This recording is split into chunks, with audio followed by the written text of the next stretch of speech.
시민언론 더 탐사를 사랑해 주시는 시청자 여러분 안녕하십니까? 경제놀자의 김호범 교수입니다. 사실 시청자 여러분께 안녕하시냐고 여쭙기도 민망하기 짝이 없습니다. 다름 아니라 지난 10월 말경 이태원에서 일어난 또 일어나서는 안 될 참사 때문에 시청자 여러분 어느 누구도 편한 마음이 아니시라 생각합니다. 모쪼록 희생자, 피해자분들의 명복을 진심으로 빌고 유족분들께서도 하루빨리 이 충격을 이기고 벗어날 수 있기를 기원합니다. 이제 그러면 시작하도록 하겠습니다. 먼저 시작하기 전에 저와 함께 경제와 놀자를 진행해 주실 청년 박시환 씨를 소개합니다. 박시환 씨 간단히 자기 소개 좀 부탁드리겠습니다. 네, 안녕하세요. 저는 시민정치그룹 진보노모의 운영위원으로 있는 청년농객 박세환이라고 합니다. 반갑습니다. 다 하신 겁니까? 예. 아주 간단합니다. 예. 이 경제와 놀자는 기본적으로 교양 프로그램입니다. 네. 그렇지만 또 현실의 경제 문제를 다룬다는 측면에서는 시사적 성격도 띠고 있죠. 그렇죠. 그래서 오늘의 주제도 시사와 함께 경제 원리도 좀 함께 이해할 수 있는 그런 사건들을 모아봤습니다. 그럼 지금부터 이론과 시사를 한꺼번에 해결하는 경로를 시작하도록 그렇게 하겠습니다. 네. 여기 지금 제가 할 수 있는 그 제목을 앞에 PPT를 만들어서 펼쳐 놓았는데요. 제목은 두 번째 주제인 팔 수 있는 건 다 판다입니다. 네. 제목이 좀 우리 할인 매장 외에 미국에 가면 1달러 샵 이런 거 있거든요. 우리 사회도 다 XX라고 하는 그 1,000원짜리 파는 데 있지 않습니까? 네, 그런 이 느낌이 들는지 모르겠는데 이것은 14조 5천억 원짜리 어치 국유재산을 판매하겠다는 정부의 그 방침에 대해서 한국경제신문 기자님께서 정했던 제목입니다. 그래서 그것을 팔 수 있는 거 다 판다. 저도 인용하기로 했습니다. 요즘 파도 표절 문제로 보니까. 그래서 참 적절한 제목인 것 같습니다. 네, 그래서 이제 그것은 두 번째 주제고요. 네. 첫 번째 주제는 이제 꼬리가 몸통을 흔든다. 레고랜드 사태를 대해서 좀 알아보고 맨 마지막에는 이 민생 경제 살리기가 결국 우리 한국 경제가 우리 사회가 나아갈 길이고 또 제대로 된 답이라고 하는 측면에서 그렇죠. 정말로 이 부분에 대해서 좀 말씀을 드리고 싶었습니다. 그래서 이 세 번째는 오늘 다 못하더라도 정말 중요한 부분에 대해서는 좀 서로 공부를 해보고 또 이해를 하는 그런 시간이 되었으면 좋겠습니다.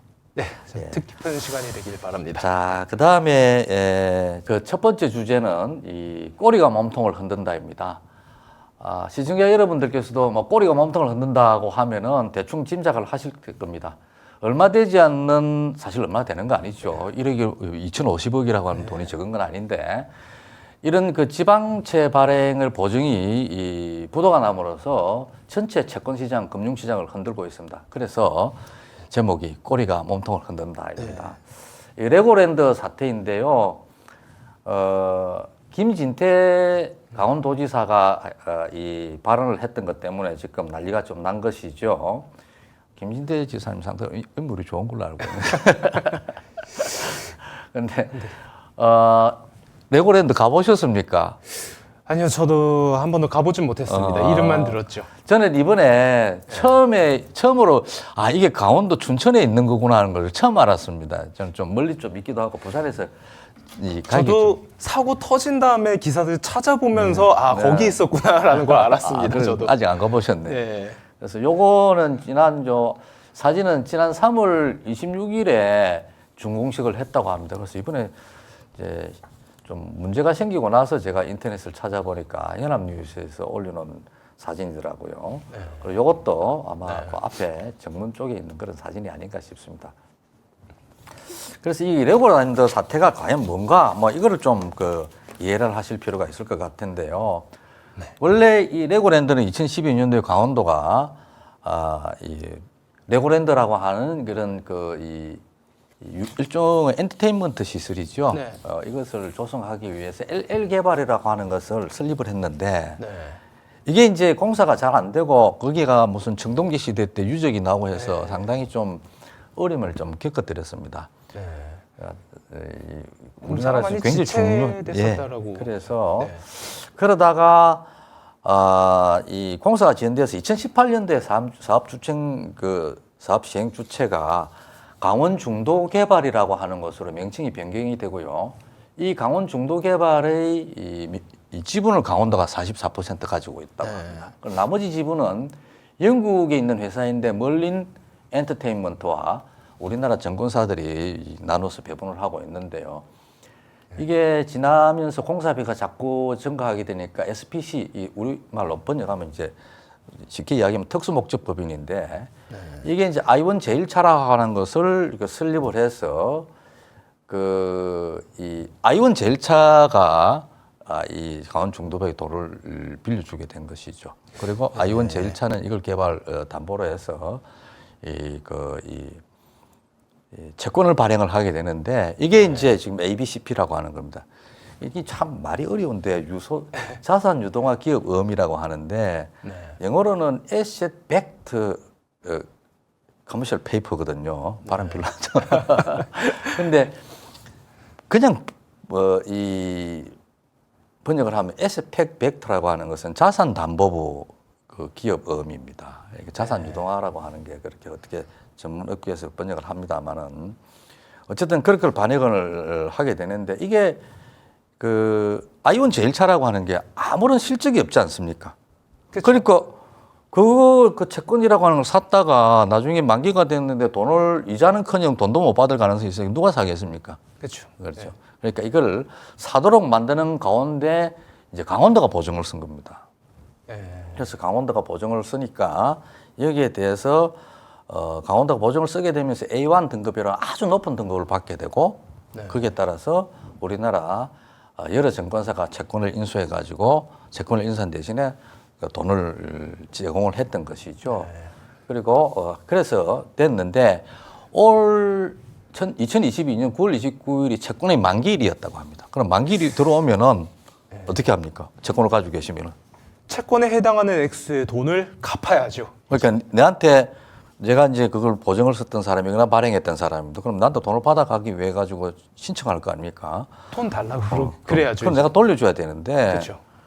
이게 이제 내가 돌려주지 않는 겁니다. 그럼 난리가 난 것이죠. 내가 약속을 어기게 되는 겁니다. 그죠? 그러면 이제 사법적이든 형법이든 나중에 이제 그 처벌을 받게 될 그런 가능성이 높아지게 되고 법률적으로는 간단하게 잠깐만요. 이 부분을 정리해 보면은 어찌됐건 강원도라는 튼튼한 지자체의 보증을 통해서 빚이 이렇게 들어갔는데 채권이 들어갔는데 정작 이걸 갚아야 될 날짜가 돼서 돈을 달라고 그랬더니 그걸 보증해 준다고 그랬던 강원도가 싫어 나 안 갚을래 라고 말한 상황이 되어 버렸다는 말씀이시죠? 예, 근데 이제 원래 안 갚을래 이런 이야기를 한 건 아니고 김진태 지사가 강원도지사가 강원 중도 개발을 법률에 회생 신청하겠다 이렇게 한 겁니다. 근데 회생을 신청하겠다는 결국은 뭐 파산시키어야 파산이 되거나 위기에 처해야 회생 신청을 하지 않을 거 아닙니까? 그리고 그렇게 그쵸. 되게 되니까 이제 난리가 난 것이죠. 그러니까 이 ABCP를 발행을 했던 I1 제1차가 야, 대출금 갚아줘. 이제 이렇게 되게 됐는데 결국은 김진태 지사는 갚지 않았죠. 10월 5일 날 최종 부도 처리되고 이 베트남으로 출국해 버렸습니다.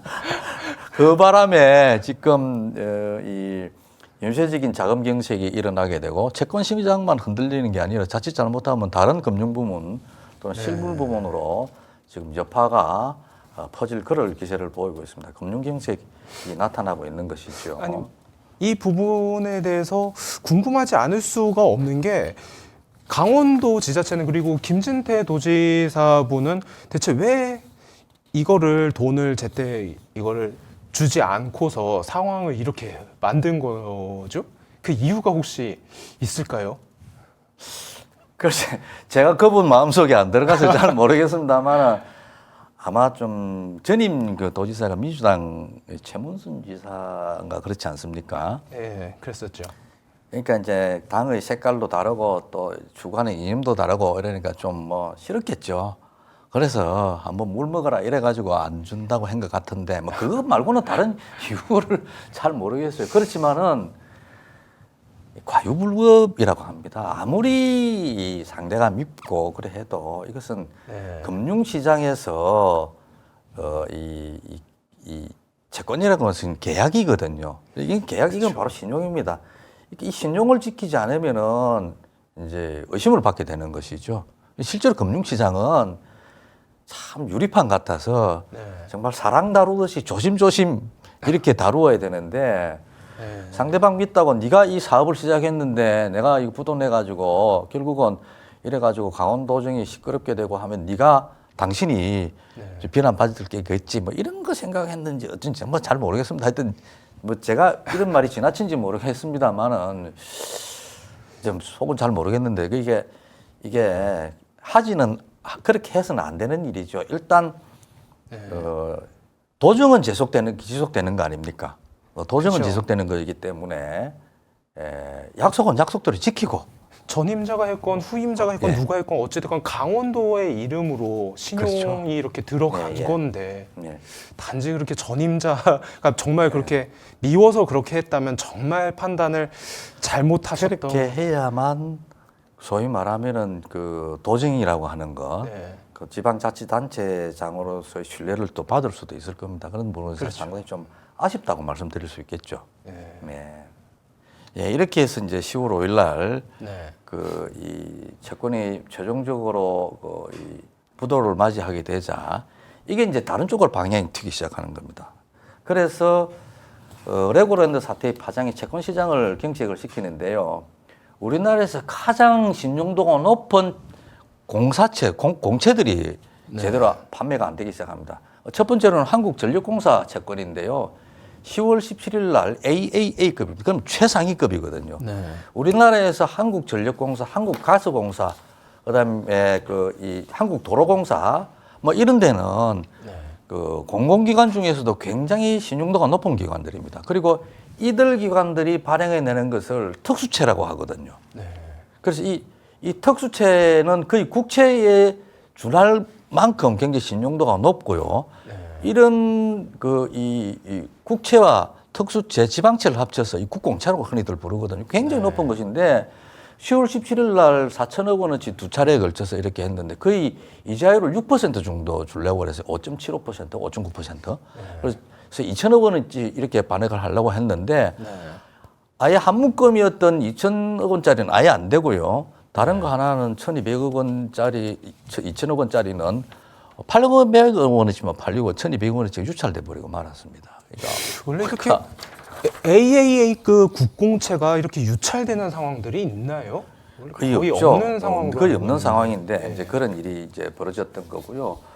그 외에도 10월 17일 날 한국도로공사 채권 전액 유찰되고요. 네. 10월 19일에는 LG U+이 1,500원짜리 회사채 발행을 시도를 했는데 네. 결국 500원 원어치 안 팔리지 않습니다. 미매각되었던 것이죠. 그러니까 네. 이게 그 국공채 시장에만 영향을 미친 게 아니라 회사채에도 영향을 미치게 심각하게 된 지겠죠, 것이죠. 그러면. 안 그래도 고금리 때문에 이자율이 오르고 있는데 네.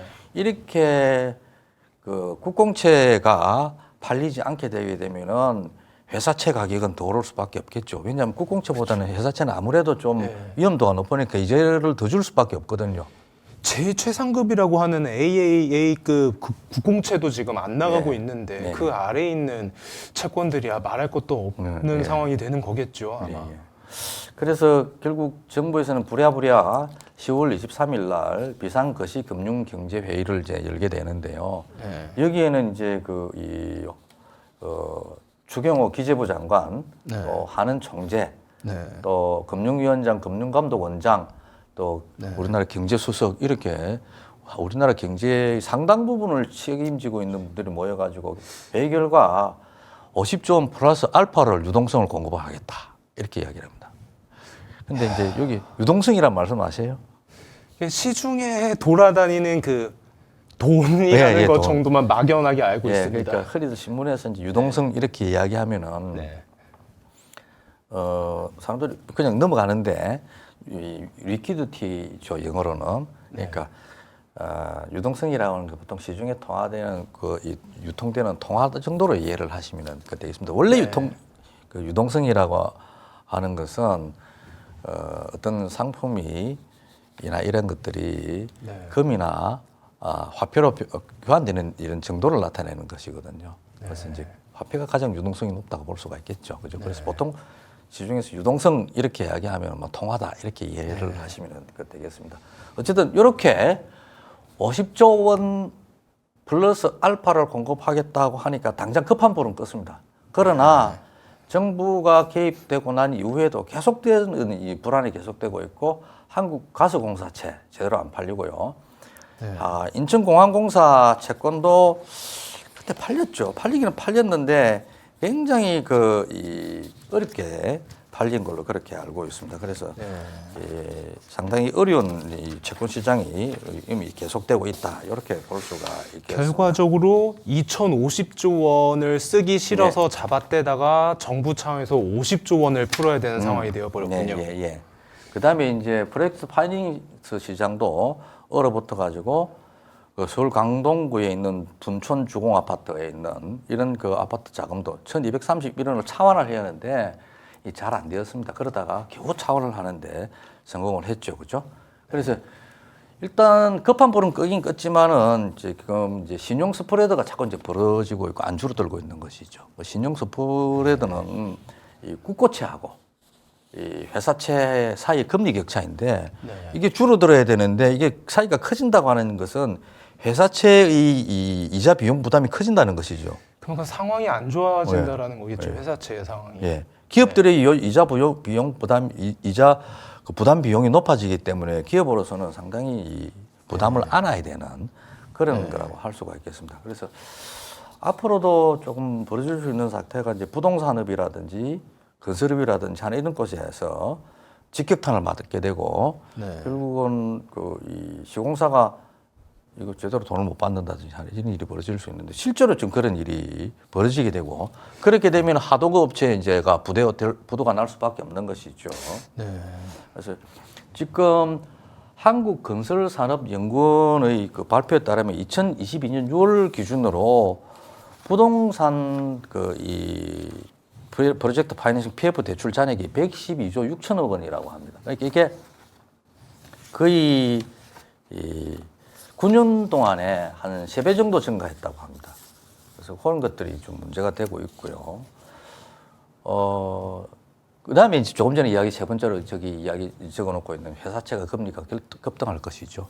그 다음에 더 큰 문제는 이런 것들도 있는데 지방자치단체의 채무보증 신뢰도가 하락하게 됩니다. 그러니까 강원도에서 벌어진 일인데 강원도가 돈을 안 줬으니까 그 나머지 지방자치단체를 믿지 못하는 것이죠. 사실 지방채라고 하는 것은 국채 수준에 준하는 굉장히 신용도가 높은 채권이거든요. 그런데 지방자치단체가 보증했는데 저걸 약속을 지키지 않는다? 그러면 도대체 뭘 믿어야 되느냐 이렇게 되는 것이죠. 그래서 결국 이렇게 되게 되면 지방채가 앞으로 발행을 해서 지방 사업을 해야 되는데 지방에 있는 광역자치단체 또는 기초지자체가 이걸 발행을 못하게 되면은 여러 가지 사업이 난관에 처할 수밖에 없죠. 또 비록 또 지방채를 발행을 한다고 하더라도 이제 신용을 한번 잃었기 때문에 이자를 더 많이 줘야 됩니다. 그럼 그 이자를 누가 부담을 합니까? 결국 세금 부담이 될 수밖에 없는 부담이 거고 될 수밖에 없죠. 국민 부담이 될 수밖에 없겠죠. 그래서 이게 단순히 이제 강원도 일만 에레고란드 사태의 문제로 끝난 게 아니라 우리 경제 전반을 지금 잘못하면 뒤흔들 수 있는 금융시장에 대해서 큰 충격을 주고 있다 이렇게 볼 수가 있겠습니다. 그래서 차제에 우리가 좀 이 교양 프로그램이니까 우리가 자본시장을 좀 이해하고 좀 넘어갈 필요가 있지 않을까 싶습니다. 그래서 한번 제가 우리 금융시장의 구조를 한번 보여드리도록 하겠습니다. 요거는 우리나라 금융시장 구조인데요. 금융시장은 이제 그 직접 금융시장하고 그 간접 금융시장으로 나누고 있습니다. 그래서 직접 금융시장은 뭐가 직접 금융시장이냐 하면은 돈을 제공해 주는 사람과 자금을 받는 사람 사이가 직접적으로 거래를 하는 겁니다. 이게 직접 금융시장이고요. 간접 금융시장은 돈을 필요로 하는 사람과 돈을 건네주는 사람 사이 금융기관이 이렇게 그 계제를 하는 것이죠. 예를 들면 은행을 생각하면 가장 쉽게 생각할 수 있다고 할 수가 있습니다. 그래서 은행 중에서도 예금 대출 시장, 예대 시장이라고 하는데 이게 대표적인 것이라고 할 수 있고요. 지금 우리가 문제가 되어 있는 시장은 직접 금융 시장입니다. 그래서 이 직접 금융 시장은 크게 단기 금융 시장과 자본 시장으로 나눠지는데 단기 금융 시장은 자금 시장이라 부르고 또 자본 시장은 사실 이게 장기 금융 시장입니다. 그래서 단기 금융 시장은 다시 콜 시장, 환매 조건부 매매 시장 이렇게 나눠지고 있고요. 지금 우리 자본 시장은 채권 시장하고 주식 시장이죠. 그러니까 이게 증권 시장이에요. 여기서 기업들이 자금을 구하거나 공모주를 하거나 그다음에 채권을 발행해 가지고 상장을 해서 돈을 구하거나 이렇게 하지 않습니까? 근데 이제 사고가 터진 거는 여기 있는 이 채권 시장에서 지금 문제가 발생했다고 볼 수가 있습니다. 여기 채권 시장에서 발생했는데 그래서 이 다음을 보게 되면은 단기 금융 시장의 상품은 이렇게 네 가지가 있는데 참고를 하시면 되겠습니다. 이 중에 가장 중요한 것은 역시 가장 많은 비중을 차지하는 것은 커머셜 페이퍼라고 하는 CP입니다. 기업 부분입니다. 기업이 이제 자금을 구하기 위해서 얻는 것인데 흔히들 단기라고 하면은 이것은 보통 1년 미만을 이야기를 합니다. 단기. 그래서 단기 금융시장 이게 역시 시장 경제이기 때문에 기업이 필요로 하는 자금을 공급해주는 1년 미만에 있던 이 자금을 공급한 CP가 가장 큰 부분을 차지하고 있고요. 그다음에 이제 중요한 부분을 차지하는 것은 역시 기업이 가지고 있는 이 단기 사채죠. 근데 저기 이제 단기 사채는 원래는 CP로서 발행되는 것의 약점을 구하기 위해 가지고 보완하기 위해 가지고 전자 방식으로 이렇게 하게 된 겁니다. 그러니까 원래는 저것도 CP에 들어가 있던 것이죠. 여기 가장 큰 부분을 차지하고 있다 이렇게 볼 수가 있겠습니다. 그래서 그 다음에 그래서 이 단기 금융 시장의 규모에서 보게 되면은 CP하고 단기 사채 요게 거의 한 65%, 64% 정도 차지하고 있죠.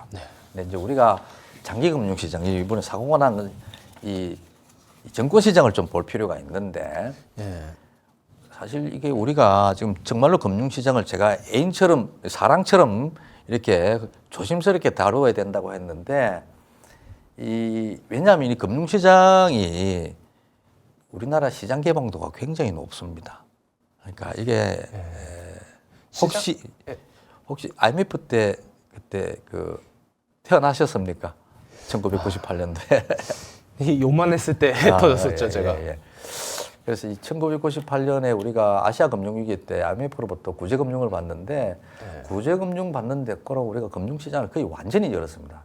그래서 이 금융시장을 잘 운영해서 지금 외국인 자본 비중이 굉장히 높거든요. 그래서 이게 안정성을 유지하는 것이 이 경제 안정의 어떤 핵심이자 관건이다 이렇게 이야기를 할 수가 있겠고요. 그래서 이게 지금 일반인들은 잘 모르시는데 채권 시장 규모가 그렇게 작지가 않습니다. 어떤 경우에는 채권 시장 규모가 주식 시장보다 크거든요. 여기 이제 제가 좀 적어 놓았습니다만은 주식 시장의 잔고가 시가가 2,166조 원이에요. 올 9월 달에. 그런데 채권 시장 잔고 시가 수량이 2,587조 원이죠. 그러니까 이게 둘 다 거의 두 개가 비슷하다. 그래서 일반인들은 주로 주식 시장에서 이 거래를 하고 하지만은 사실 채권도 하는 부분들이 있습니다만은 채권은 좀 거래액이 좀 크죠. 그래서 채권의 시장도 규모가 결코 작지 않기 때문에 매우 중요한 증권 시장이라고 할 수 있겠고요. 여기서 외국인들이 차지하는 비중을 이렇게 보게 되면은 유가증권 시장에서 지금 발행된 주식의 약 8.8%를 가지고 있어요. 상당히 많이 가지고 있는 것이죠. 그 다음에 이 8.8%가 외국인 채권자라고 볼 수 있는 거죠? 그렇죠. 외국인 채권자. 주식 숫자에 대해서 그렇게 주식 수를 주식, 많이 가지고 있다고 하는 것이고, 그 다음에 이제 그 주식 거래를 좀 이렇게 볼 필요가 있습니다. 여기서 주식 거래 매도에서 제가 저기 조금 색깔로 칠해놓은 부분 여기인데 19.2%를 차지하고 있어요. 그러니까 작년에 2021년도에 그리고 매수에서 18.5%를 차지하고 있으니까 거의 20%를 차지하고 있는 것이죠. 주식수에서는 8.8% 차지하고 있는데 매수나 매도에서 한 20% 차지한다고 하는 것은 외국인들이 우리나라에서 가격이 비싼 우량주를 많이 가지고 있다 이런 이야기가 되겠습니다. 그래서 가지고 있는 비중에 비해서 훨씬 더 우량주를 가지고 있기 때문에 상대적으로 더 큰 손들이라고 볼 수 있는 건가요? 그럼요. 훨씬 더 영향력이 더 크다고 할 수가 있겠죠. 네. 실제로 2019년도 이 코로나가 오기 전까지만 하더라도 한 30% 차지하고 있었거든요. 아마도 코로나 영향 때문에 외국인 비중이 줄어들지 않았느냐 생각이 들고요. 네. 이게 이제 수석 국면에 들어가게 되면은 외국인 비중이 더 커질 가능성이 상당히 있다고 이렇게 볼 수가 있겠습니다. 그래서 이 외국인 비중들이 주식이 EX 크고요. 채권 시장에서도 한 7.5% 상대적으로 적지만은 좀 차지하고 있습니다. 그래서 이게 채권 시장의 있던 불안이 가중되게 되면은 이 자금 조달이 경색이 돼 가지고 결국은 부동산이나 기업이나 금융기관에 부도가 나게 되면은 정말로 이게 못 믿게 되죠. 그럼 외국 자본들이 이탈하게 되고 달러가 빠져나가게 됩니다. 그래서 그렇게 그러면 되면 이제 한국의 국가 신용도가 크게 떨어지게 되겠네요. 예, 우리 청년께서 98년에 그 조그만 어른이었다고 하는데 잘 모르실 겁니다만은 정말로 가정이 파괴가 되고 이렇게 되거든요. 그러니까 물리학이나 화학은 실험을 하게 되면은 실패를 하면 그걸로 끝납니다. 뭐 피해가 좀 생기고 또 물론 그런 일이 일어나서는 안 되겠지만은 네. 이 경제가 운용이 실패하게 되면은 뭐 소리 소문 없이 가정이 파괴되고 사람이 죽고 하는 일이 이제 벌어지게 되는 것이죠. 제가 들었던 얘기로는 6.25 이래 최대 국난이었다라고 그렇게 들었습니다. IMF 때. 어떻게 보면 좀 그렇게 볼 수도 있겠습니다. 정말로 어제 오늘 이 기업을 하시는 분이 네. 그때 뭐 다른 방송사 MBC인가 보니까 그냥 그 집이 다 가정이 파탄이 나가지고 네. 그 초등학교 1학년 데리고 어린 놀이터에서 자고 먹고 하더라고요. 정말 가슴 아픈 일이었는데 어쨌든 그러니 다시는 이제 벌어져서는 안 되겠습니다. 자, 다음으로는 우리 채권 시장을 좀 더 보겠습니다. 네. 이 채권 시장을 보게 되면은 이 국채, 지방채, 회사채, 특수채 이렇게 나와 있는데 여기 지방채는 지방자치단체가 발행하는 겁니다. 네. 그리고 특수채라고 하는 게 지금 이제 한국도로공사, 토지공사 이렇게 발행하는 것인데 네. 이게 판매가 안 된다는 이야기죠, 지금. 이게 가장 어떻게 보면 우량이라고 할 수 있는 네. 채권인 건데. 네. 네. 그래서 이 표는 상당히 지금 다른 거는 못 보셔도 우리 시청자 여러분들께서 그냥 방송 말만 들으셔도 됩니다. 그러나 이 표는 한번 보실 필요성이 있습니다. 여기 보게 되면은 제가 색칠로 해놓은 2021년도 여기 있지 않습니까? 이게 네. 채권이 이 2021년도 2231원어치가 1조 원이 이 상장이 되었어요. 채권 시장이 나왔는데 네. 국채가 41.6%를 차지하고 있습니다. 네. 그다음에 이제 특수채가 32.1%를 차지하고 있고요. 네. 회사채가 25.1%를 차지하고 있고 네. 지방채는 얼마냐면 퍼센트를 계산할 수 없을 정도로 적습니다. 그래서 이게 2231조 원 중에서 지방채가 상장된 것은 잔액 기준으로 겨우 28조 원이에요. 이걸 계산해 보니까 지방채 비중이 1.25%밖에 안 됩니다. 이게 겨우 2,050억 원이라고 하는 게 전체 우리나라 채권 발행액의 1.25%밖에 안 되는 것이 부도가 났는데 채권 시장 전체를 지금 흔들고 있는 것이죠. 제가 제목을 꼬리가 몸통을 흔든다고 했던 것도 정했던 것도 그런 이유 때문입니다. 결국 최우량 채권을 이라고 생각해서 샀는데 이것을 이제 부도를 내게 되니까 이제 다른 것도 믿지 못하게 되는 것이죠. 정부도 믿을 수 없는 상황이니까 뭐 그 아래 있는 것들이야 말할 것도 없는 상황이 되어버린 거겠죠. 그래서 마지막으로 이거 우리가 좀 살펴봐야 될 것이 네. 이 금융시장에서 있던 신용, 신뢰라고 하는 것이 얼마나 중요한 것인가 하는 것을 좀 이해를 해볼 필요성이 있겠습니다. 약속과 신용이라고 하는 것인데 시장에서 약속과 신용이라고 하는 것은 바로 계약입니다. 계약. 이 계약을 지키지 못한다는 이야기는 약속을 저버렸다는 이야기거든요. 네. 그래서 이 약속이라고 하는 것, 계약이라고 하는 것은 시장 경제가 작동되도록 하는 가장 중요한 장치입니다.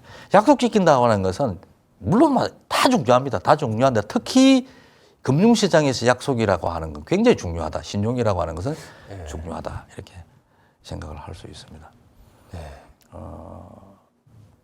제가 한 가지 좀 예를 좀 들어볼까요? 네. 제 친구 중에 영국에 이제 유학을 했는데 이제 은행에 갈 일이 있었던 모양이에요. 네. 그래서 부인이 은행에 카드를 들고 갔는데 그때 시동 카드를 들고 갔는데 은행 직원이 그 카드가 뭐냐고 묻더랍니다. 아마 그 뭐 거래를 하려고 했던 모양인데 그래서 이게 누구 거냐고 묻길래 우리 남편 거라고 그랬더니 두 말하지 않고 거둬들여가지고 가위로 잘라버리더랍니다. 그러니까 우리나라 같으면은 뭐 남편 카드 달고 다니지 않습니까? 요즘 이제 다 각자 개인 카드가 있긴 하지만 그만큼 선진 사회에서는 이 신용이 중요한 것이거든요. 그런데 이제 특히 이제 우리는 대외 의존도 높고 또 세계화 시대를 맞이하고 있지 않습니까? 또 외국인 비중도 높고 하니까 특히 이제 이 계약이나 신용을 지킬 필요성이 더 높아지는 것이죠. 우리 또 대외 개방도가 굉장히 높습니다. 그래서 이게 수출 의존도만 하더라도 GNI 대비로 하게 되면 45% 정도 되고요. GDP 비중이라도 해도 한 30%가 넘거든요. 그러니까 이런 세계화 시대에 이런 금융에서 약속을 지키지 않는다고 하는 것은 상당히 문제가 있는 것이죠. 우리 이 청년께서는 박정께서는 혹시 그 얍이라고 하는 섬의 이야기 좀 들어본 적 있습니까?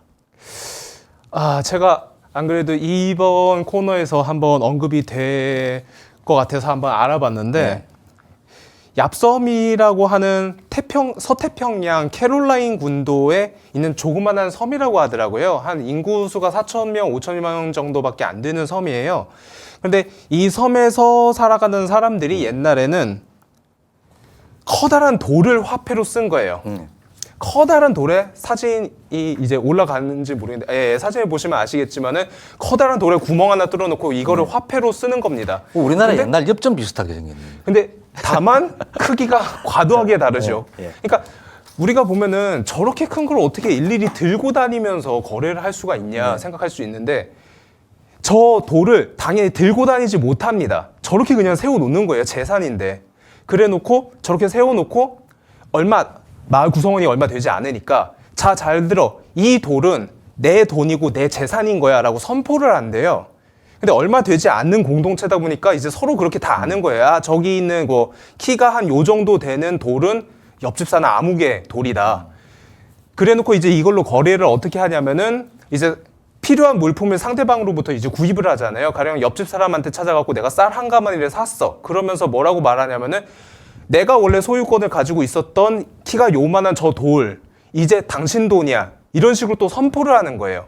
그럼 이제 마을 사람들이 이제 키가 요만한 저 가운데 있는 저 돌돈의 소유주는 이 사람에서 이 사람부터 넘어갔다. 이렇게 다 알고 있는 거죠. 이제 서로가 다 그렇게 신뢰를 하고 믿고 있기 때문에 어떻게 말해야 되나? 공동보증이라고 해야 되나? 이런 식으로 실제 돌은 계속 움직이지 않고 저 자리에 그렇게 방치되어 있는데 사람들의 믿음과 기억을 통해서 소유주만 계속 이런 식으로 바뀌는 거고 그런 식으로 바뀌어가면서 거래를 해왔다라고 하더라고요. 제가 알고 있는 건 딱 이 정도입니다. 그러니까 돈이 있는데 제가 알기로도 한 25cm, 지름 25cm쯤 되면은 위화로 한 6,000달러 돼. 굉장히 비싸요. 그러니까 이게 돈이라고 하는 게 뭐냐면은 우리나라 금을 예전에 돈으로 썼지 않습니까? 우리나라는 이제 금본위제를 썼던 적은 없지만은 금을 구하기 힘들죠. 이 섬에서 왜 이게 돌이 되었느냐? 우리나라에서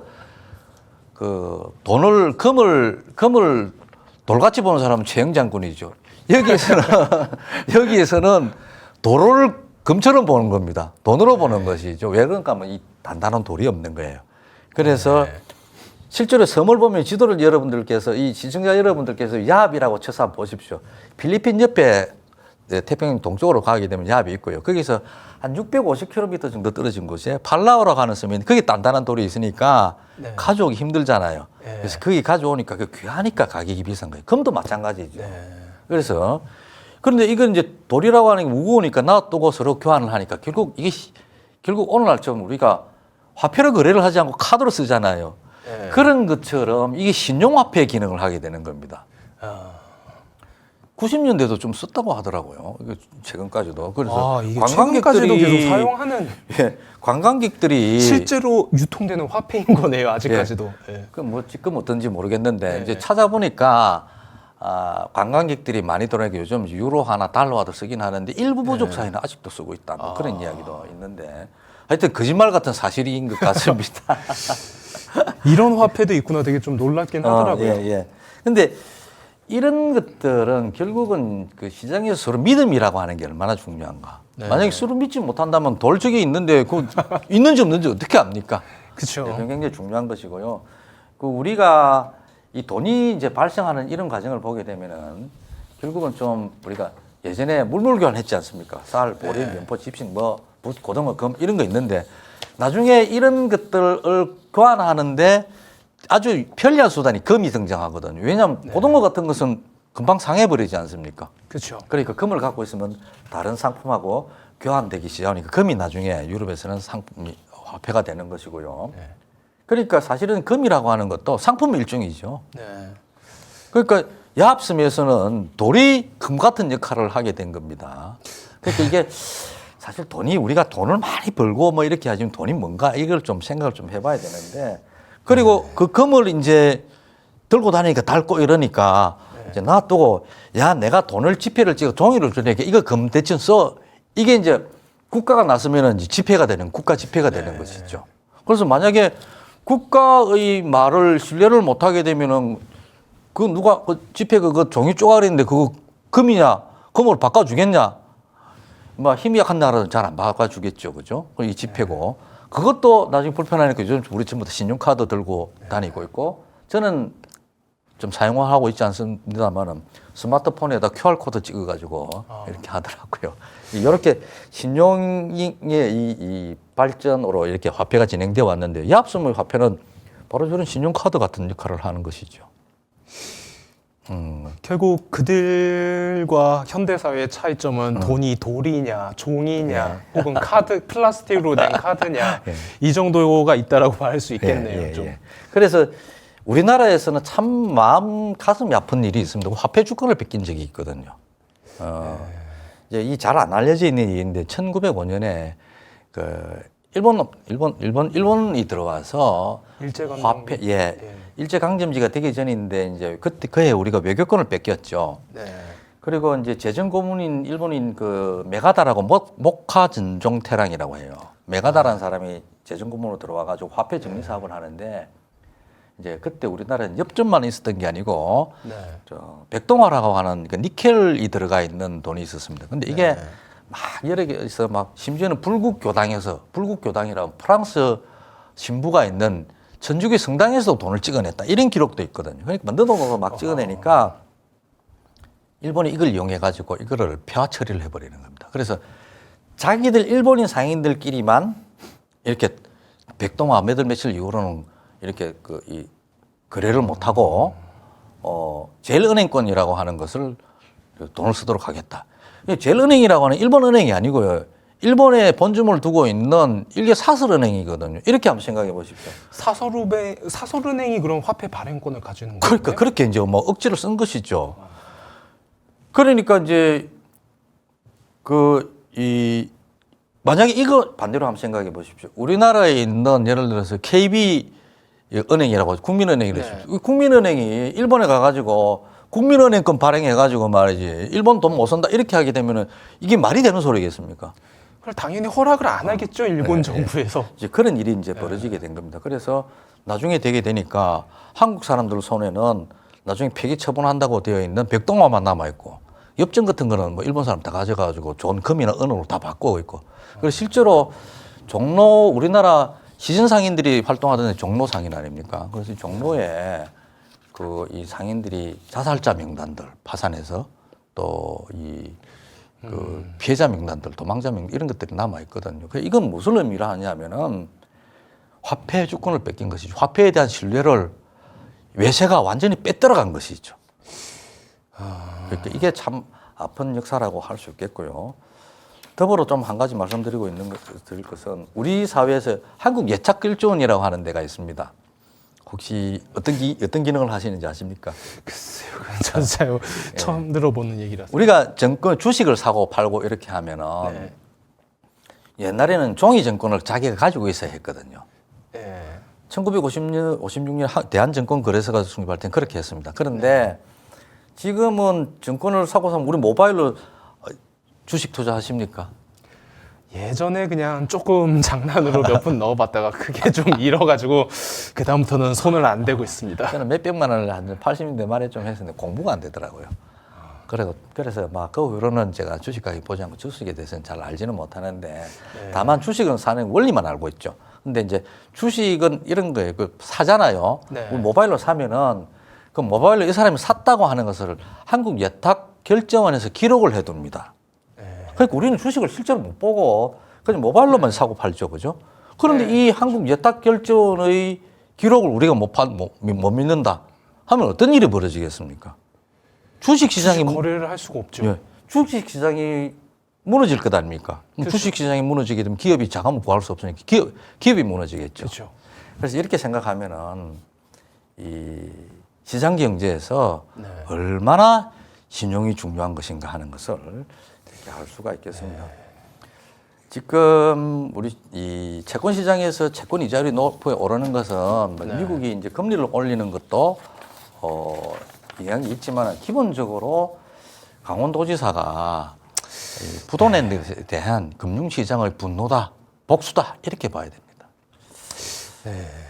그래서 어떤 분들은 어떻게 하세요? 이제 외환 위기 올 것 같습니까? 안 올 것 같습니까? 이건 뭐 경제학자도 잘 못 맞추거든요. 좀 불안하긴 해요. 네. 요즘 막 환율 움직이는 것도 좀 심상치가 않고 또 한동안 보면은 무역 적자가 계속 지속되고 있다라고 그러더라고요. 그리고 뭐 다들 아시겠지만 전쟁도 있고 국제 정세도 흉흉하고 뭐 그리고 이미 방송에서도 언급했지만 가장 중요한 거는 한국은 대외 의존도가 너무 높잖아요. 이런 상황이다 보니까 좀 불안하긴 하지만 제발 그런 일이 다시 오지 않기를 바라고 있는 거죠. 네. 지난번 제가 이런 말씀드린 적이 있습니다. 경제학자가 욕 안 얻어먹는 방법은 가장 나쁜 쪽으로 대답하는 것이죠. 이렇게 하면 나쁠 것이다. 하게 되면 나중에 상황이 좋잖아요. 그럼 아무도 비난을 안 합니다. 근데 상황이 좋을 것이다. 이래 했는데 보면은 말 틀렸잖아. 네가 책임져 이렇게 되거든요. 그런 위험을 감수하고 한 말씀 좀 드리고자 하면은 저는 외환위기는 오지 않을 가능성이 높다. 이렇게 생각을. 다행이네요. 그럼 이제 바람이기도 하고요. 오면 정말로 큰일 납니다. 1998년처럼 이게 위기가 오게 되면은 올 거라고 걱정하시는 분들이 계시는데 특히 이제 채권 시장에서 이런 어려움이 있으니까 어렵기는 해도 예전 상황하고 한국 경제가 좀 많이 다릅니다. 그래서 우선 대외적으로는 미국 중간 선거가 끝났기 때문에 뭐 신문 내용을 좀 봤습니다만 어쨌든 우리가 뭐 충돌은 막자라고 중국하고 미국하고 뭐 이렇게 지도자들이 만나서 이야기를 했다고 하더라고 신문 제목이 그렇던데. 그래서 조금 뭐 외적인으로 이제 미국 중간 선거가 끝났기 때문에 좀 미국도 바이든 대통령 하면 좀 들렸을 것도 안 돌렸겠냐라고 좀 긍정적으로 해석을 하고 싶고 두 번째로는 최근에 우리나라 외환 보유고가 한 많이 가지고 있을 때는 4,700억 달러 정도 갖고 있다가 한 3,400억 달러 줄었거든요. 그렇다 하더라도 우리나라 외환 보유고가 한 세계 9위쯤 됩니다. 그러니까 그런 것도 있고 또 대외 채권도 대외 채무보다 한 1,000억 달러 많습니다. 당장 돈으로 바꿀 수 있는 건 아니지만 궁극적으로 또 이렇게 쓸 수 있는 돈이니까 아직은 채권이 채무보다 더 많은 상태인 거군요. 아직은. 채권이 많습니다. 그래서 그런 측면에서 본다면은 이 외환위기는 우리가 좀 극복할 수 있지 않을까. 극복할 수 있지 않을까가 아니고 외환위기는 좀 오지 않을 것이다. 다만 이렇게 말씀을 드릴 수 있겠습니다.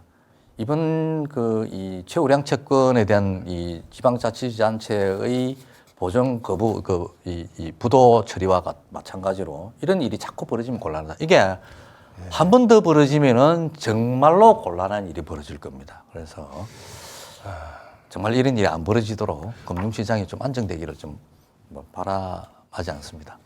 저도 정치가 분들이 글쎄요, 아까 전에도 말씀이 나왔었지만은 김진태 지사께서 무슨 생각으로 이 지급을 안 하려고 하셨는지는 모르겠으나 정말로 교수님 말씀하신 것처럼 정말 얄팍한 정치적인 그런 이해타산으로 그렇게 하신 거라면은 이렇게 경제적으로 중요한 약속을 그런 얄팍한 정치적 계산으로 이렇게 어겨버린다든가 이런 일들이 다시는 좀 없었으면 좋겠습니다. 예.